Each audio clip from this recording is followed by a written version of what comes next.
Your dreams are actually telling you a lot about your personality that you don't even know.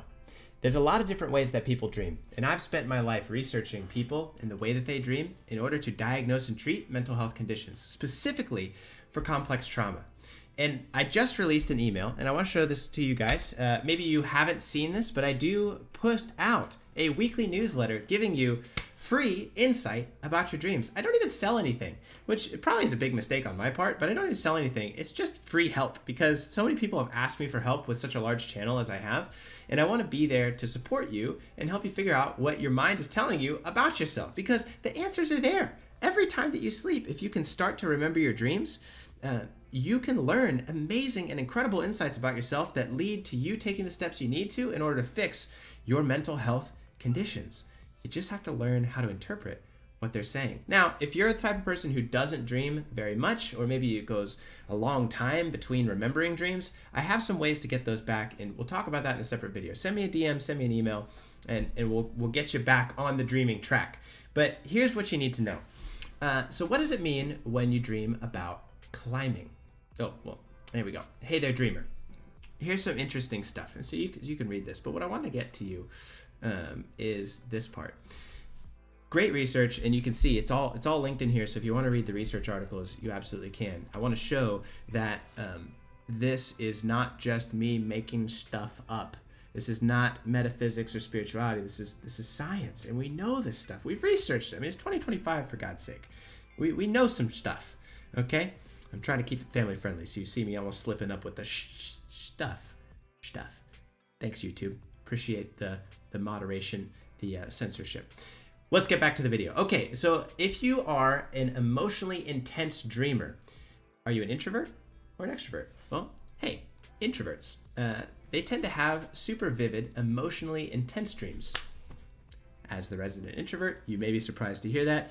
I have very intense dreams when I do. Sometimes it can be difficult for me to dream because my life gets busy and I get stressed, and sometimes I just don't want to look inside because I can scare myself, and that's something I'm working on with my therapist. So let me take my time. But if you're a vivid dreamer, there's a good chance you're an introvert. You're more likely to get stressed out by nightmares. Extroverts, on the other hand, they often dream in a more, that was weird kind of way. And I tell you, being a counselor, like I'm in my counseling office right now, and being a counselor, I get a lot of people who will kind of come in and tell me their dreams. And every time I have to not take it personally, but every time I get an extrovert in my office and they tell me about their dream, I give this like really elaborate, emotional, deeply insightful, introvert style dream interpretation. And they're like, oh, yeah, maybe. And then they move on with the conversation. I'm like, okay, it's fine. I was like, I thought that was groundbreaking insight, but we're moving on. That's okay. And so you can just sort of see the difference in the way that people approach their dreams. So they're like, that was kind of weird. In the kind of way that are more likely to blurt out, dude, I had the strangest dream last night at brunch. So they're more likely to share, but they're more likely to also be like, it's whatever. And I think that's kind of a big thing to talk about, right? Like introverts, when they share that deep emotional part of themselves in their dreams, it feels very vulnerable. It feels very scary almost. It's like I'm sharing my soul with this person when I share their dream. Extroverts are like, yeah, have it, whatever. I'm an extrovert. It's whatever. Let's move on. Do you actually like your dreams? Do you enjoy this stuff? And chances are, if you're following this channel, you probably do. Otherwise, you would have skipped the channel and be like, that's stupid. So thanks, my intuitives, for being a part of this channel. If you find yourself analyzing your dreams like a detective, wait, was the flying raccoon actually symbolic? You're probably high on intuition.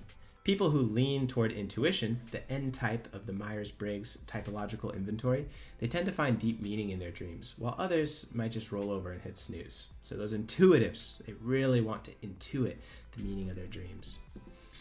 Lucid dreamers. Now, there's something interesting about this. There's several levels of lucidity. And if you're not familiar with what a lucid dream is, a lucid dream, scientific definition, when they research it, is any time that you're aware you're dreaming while you're dreaming. Now, a lot of lucid dreamers will talk about how they're able to control their dreams. That's not a requirement to be lucid. I've had lucid dreams in the past, and the last time that I had one, I was being chased through a maze by a monster, had zero control to change the monster or the maze. I just had to duck into a corner and be like, I know this is a dream. I have to wake up. And I sat there, and I closed my eyes, and I said a little prayer. I'm like, dear God in heaven above, if you're there, wake me up. Boom. And I open my eyes. Thank goodness.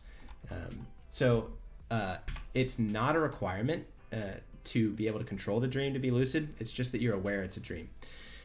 Now, some people are what's called omnilucid. It means that they only dream lucid dreams. And I think that's a very special type of person. I got a little theory. If anyone wants to join me in a research project, I got a little theory that those on the autism spectrum are actually much more likely to be lucid dreamers. Seems like neurodivergence and lucidity go hand in hand, but that's just my clinical observations. No research to support it yet, but I'd love to do a study, so let me know if you're interested. If you've ever realized you're dreaming and decided to take off like Superman, congratulations. You're probably high in openness to experience. People with this trait are naturally imaginative, curious, and more likely to say things like, what if we're all living in a dream right now? And that's key. Like, anytime that I take a lucid dreaming course, the very first thing they say is you have to test your reality. You have to get in that brain state of like, this could be a dream right now.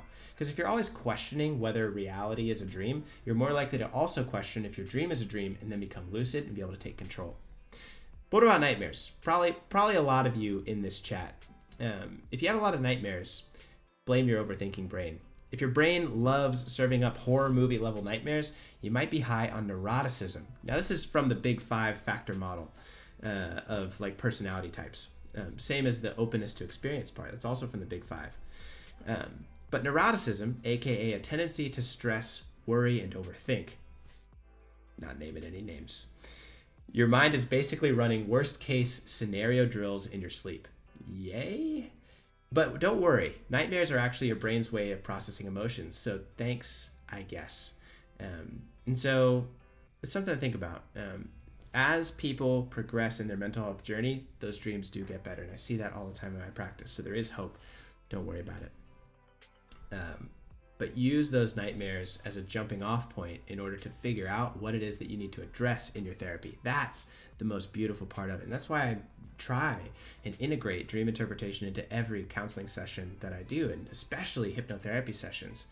Hypnotherapy sessions with dreams are just incredible because then I can put somebody into a hypnotic trance and put them back into the dream to kind of follow the dream through or to see the dream from a different vantage point. And that gives them such insight, awareness, and expansion of their mental health capacity because we're playing with that subconscious stuff and giving new perspectives.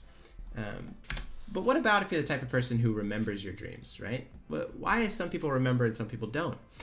Those who remember tend to be sensitive. Some people wake up with crystal clear dreams. Others, their alarm goes off and poof, it's gone like Snapchat message. That's me. If you recall dreams easily, you probably have a thin psychological barrier, aka you're sensitive, creative, and more in tune with your subconscious. You also probably cry at Pixar movies. I like that I put that in there. And so I think for me, part of the problem with my difficulty remembering my dreams is that I have to have a pretty thick psychological barrier. I absorb a lot of people's stories throughout the day and a lot of their emotions. And so when I'm back home, I have to kind of shut all that stuff out. You know, I have to have really good walls about, hey, I don't want to take this person's story on as my own. I need to create good psychological boundaries. But if you're the kind of person who's like really connected with your environment, like really connected with the things that are going on around you, and those things in your environment are very easily absorbed and affect your energy, right? If you're a vibes kind of person, right, the vibes are off, I'm leaving this party. You're probably a dream rememberer, because your brain is very open. That psychological barrier is very thin, so it allows those dream memories to come with you when you wake up. And I encourage you to read some of this research. Okay, last one. Incorporation of waking life events means your mind is like a sponge. Have you ever had a dream about something that literally just happened that day? People with thin boundaries between dream and wake are more likely to absorb real life events in their dreams, like their brain is a 24/7 surveillance camera that refuses to turn off. This makes their dreams more vivid and socially interactive, which is fun until your dream texts your boss something weird. A lot of people will dream about being back in their job, right? So they'll like work all day, then they'll go to sleep and they'll continue work. And it's kind of mundane dream, but they're still working. That has a lot to say that you're also this absorbing kind of person, that your mind is very active. You really care about doing the right thing and like having a good effect at your job. But it can be difficult. And so maybe working on some boundaries is one of those things that your mind is trying to tell you, like, hey, if we had a little bit better boundaries about retaining our own identity and leaving work at work, it probably wouldn't follow us home so much. And so if you want to read a little bit more about your dreams, you want to get these weekly emails, the link to sign up is right in my bio. Go check it out. I would love to help you with your dreams and give you those answers that your subconscious mind is telling you. What are you dreaming? What do you want to know about dreams? If you had a weird symbol that you want interpreted, put it in the comments down below and let me know. The best thing that you could do to help support the channel is obviously subscribe, but the algorithm really loves it when you share. So if you got a friend that you talk with your dreams about, your mother, your sister, maybe a good buddy that you kind of just hit them up, be like, yo, you gotta check this one out. I had that weird dream again. Send this to them. Let them know that there's answers out there and that we're trying to change the world of psychology and mental health with a little bit more insight into our subconscious. I'll see you in the next video. Bye.